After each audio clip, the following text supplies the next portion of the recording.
buenas tardes. Regresamos con el poder de la salud. Y en este segmento vamos a hablar de un tema muy importante, que es la medicina preventiva.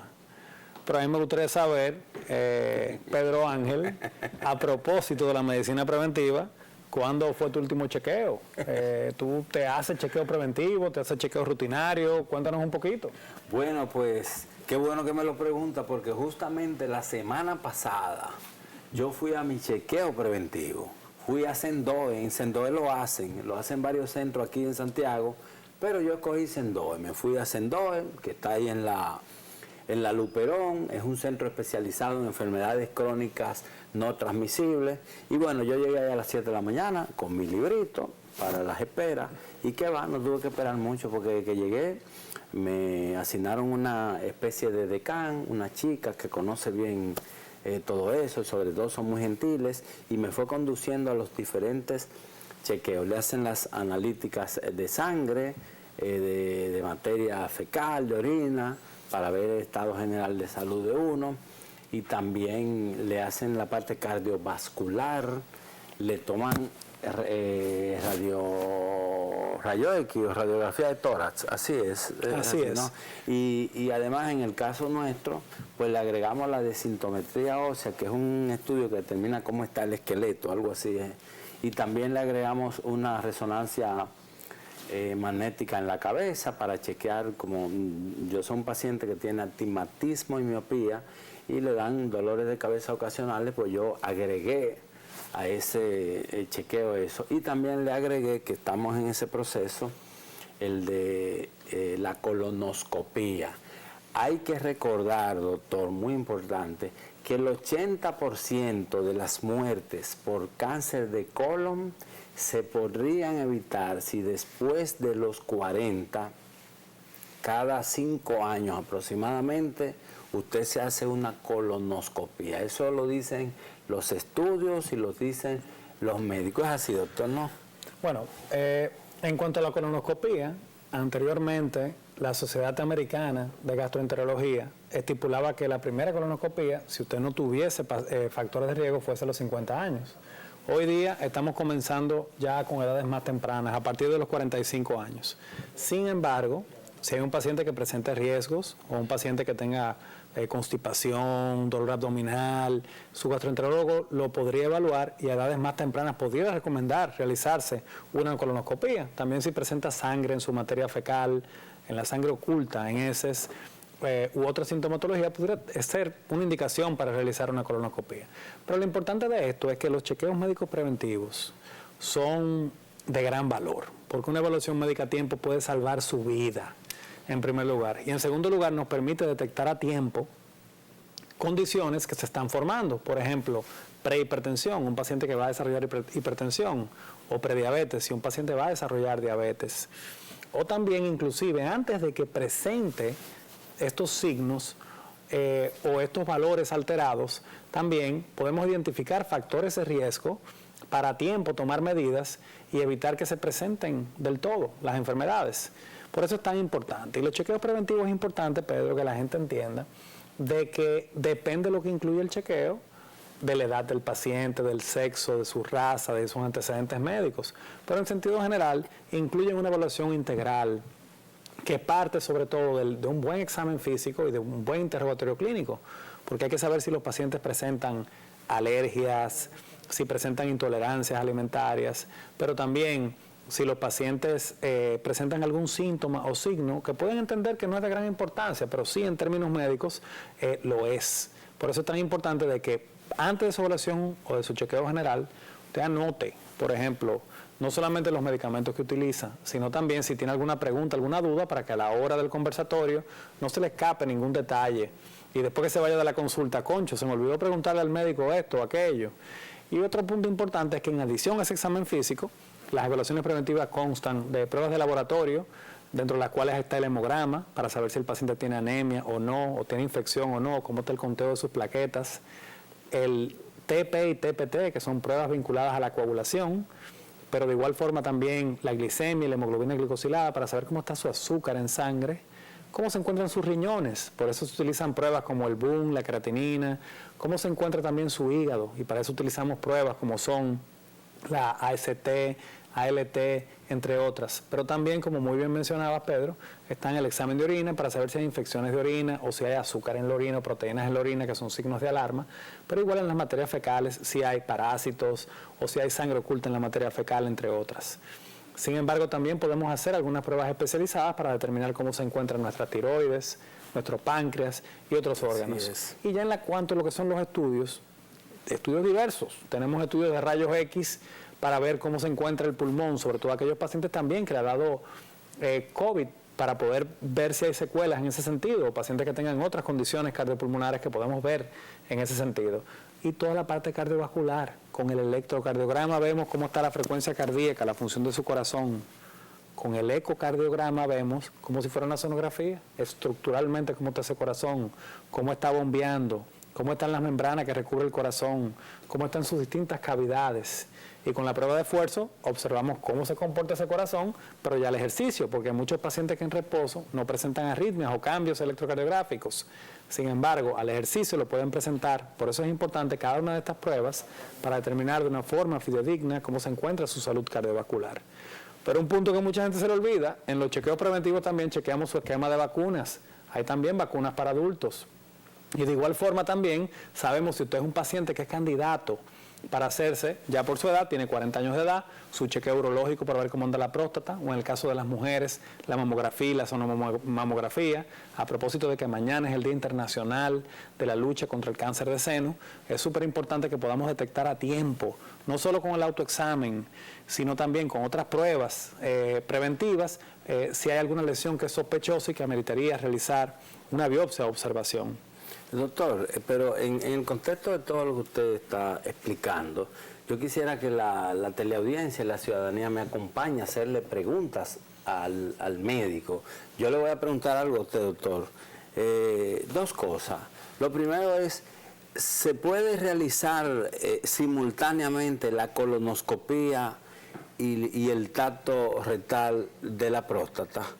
Esa es una pregunta. Y otra pregunta, doctor, que yo le quería hacer. ¿A qué edad usted recomienda que uno se haga su primer chequeo preventivo y cada qué tiempo? Si 3, 5, 10 años. Ahí le dejo esas preguntitas. Bueno, en primer lugar, con respecto a la pregunta de la colonoscopía, podemos hacer de forma simultánea, como son estudios gastroenterológicos, la colonoscopía y la endoscopía.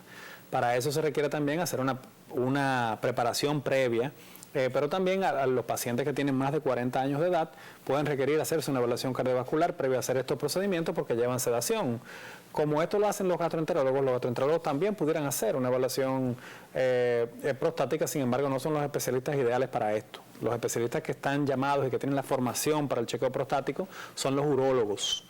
Y las evaluaciones preventivas, hoy día tenemos hasta consulta de niños sanos, Pedro. Y ya de esa primera evaluación de la edad temprana podemos definir las evaluaciones subsecuentes. Tenemos una llamada en línea, por favor. Buenas, Barahona. Bueno, un placer conversar con los habitantes de esa hermosa Barahona. Berky. Mire, doctor, le voy a hacer esta pregunta. A mí me duelen las piernas, cuando se me va como alterando las venas y me dan muchos calambres, es un dolor que tengo que acostarme para pasarme ese dolor, doctor, para que usted me diga. Bueno, es una muy buena pregunta. Cuando vemos que hay dolores en los miembros inferiores, pero hablaba también de la presencia de venas varicosas, puede ser producto de que haya insuficiencia venosa profunda. Entonces hay un estudio ideal para esto, que es el Doppler, donde podemos observar a nivel arterial y venoso si tiene incompetencia venosa y si requiere utilizar algunos medicamentos para tratar esta condición. Sin embargo, también hay otras condiciones que pueden dar molestias a nivel de los miembros inferiores. Vemos también en pacientes diabéticos la neuropatía diabética y en pacientes con algunas alteraciones neurológicas. Pero según usted lo describe, sería interesante poder ver un Doppler de sus piernas y que se pudiera valorar con un cirujano vascular. Doctor, déjeme hacerle otra pregunta. El corazón de una persona de 40 años, de 30, 40, 50, 60 y 70, ¿es el mismo en términos de su salud y la funcionalidad? Bueno, el corazón es un músculo, entonces va a depender mucho en primer lugar, de cómo o cuánto se ejercita ese músculo. Es distinto el corazón de un atleta. En algunas ocasiones vemos que son corazones que pueden estar con hipertrofia o que pueden estar un poquito aumentados de tamaño, y no es porque tengan una patología per se, sino porque someten su frecuencia cardíaca a situaciones extremas, por lo que el corazón, para adaptarse, simplemente aumenta de tamaño. Sin embargo, en la medida que pasan los años, hay más predisposición de que se formen calcificaciones u obstrucciones en las arterias coronarias. Por eso es tan importante desde el punto de vista preventivo, en las evaluaciones médicas, saber si el paciente presenta palpitaciones o alteraciones en el ritmo de su corazón, pero también dolor de pecho. Y a nivel del electrocardiograma, poder observar cómo se encuentran las diferentes ondas del electrocardiograma, pero también ver ese ecocardiograma, ver esa prueba de esfuerzo para profundizar. Hay estudios que nos permiten ver más profundamente el corazón, pero que se hacen en pacientes que presentan factores de riesgo, como son, por ejemplo, el score de calcio, que me mide la cantidad de calcio que hay depositadas en las coronarias, pero también podemos observar lo que es la angiotomografía coronaria, donde podemos ver de forma tridimensional si se encuentra ocluido o no una coronaria. Y hay también pruebas que son de medicina nuclear, como las pruebas de esfuerzo con talio, como otras pruebas que están también son bien específicas para detectar si hay isquemia cardíaca. Entonces, por eso es tan importante en estas evaluaciones preventivas, al hacer un escrutinio, saber si usted requiere hacerse también una prueba adicional. Doctor, me están preguntando por aquí, por este aparatico, el tema de las calcificaciones. Estaba preguntando un paciente que en una prueba que se hizo le encontraron unas piedras o calcificaciones muy básicas en los riñones.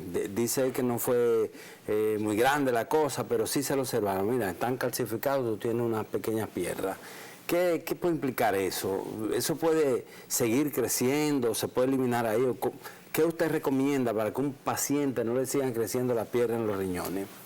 Bueno, en primer lugar, tenemos que observar ese paciente, qué sintomatología presenta, en primer lugar, y hacer estudios también de sangre para saber cómo están sus niveles de ácido úrico, cómo están sus niveles de calcio en sangre, cómo están sus niveles de hormonas paratiroideas, que a veces cuando están alteradas puede favorecer a que hayan calcificaciones en los riñones.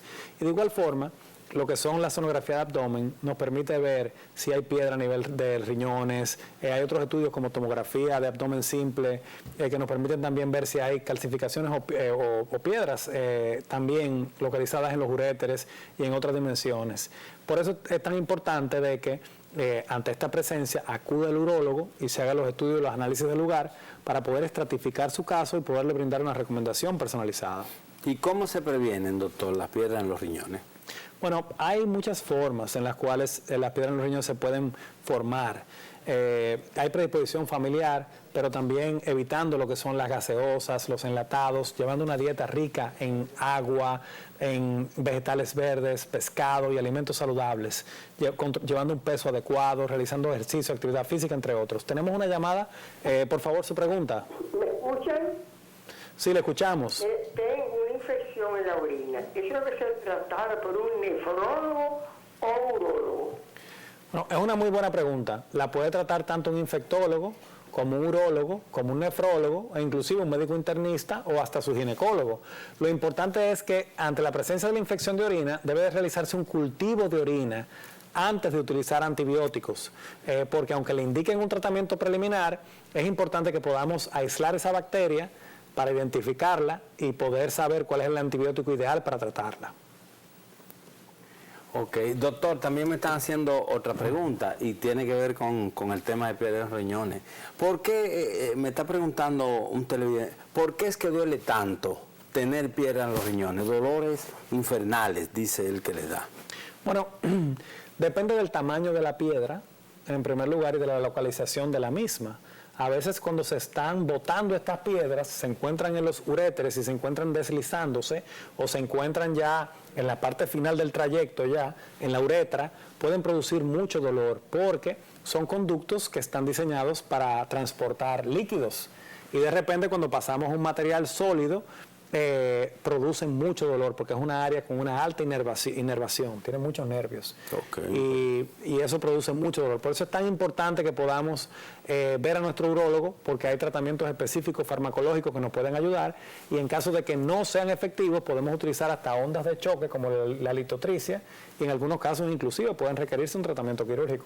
Doctor, usted sabe que los temas reumatológicos concitan mucho el interés de la población, y en ese sentido, tras este bloque vamos a tener una entrevista con el doctor Jesús Escobar. Él es un médico cubano establecido en el país, especialista en este tipo de enfermedades, y bueno, lo vamos a tener para la teleaudiencia. Ahora vamos de nuevo a esperar el próximo bloque y ya tendrán ese filete de entrevista con ese médico especialista.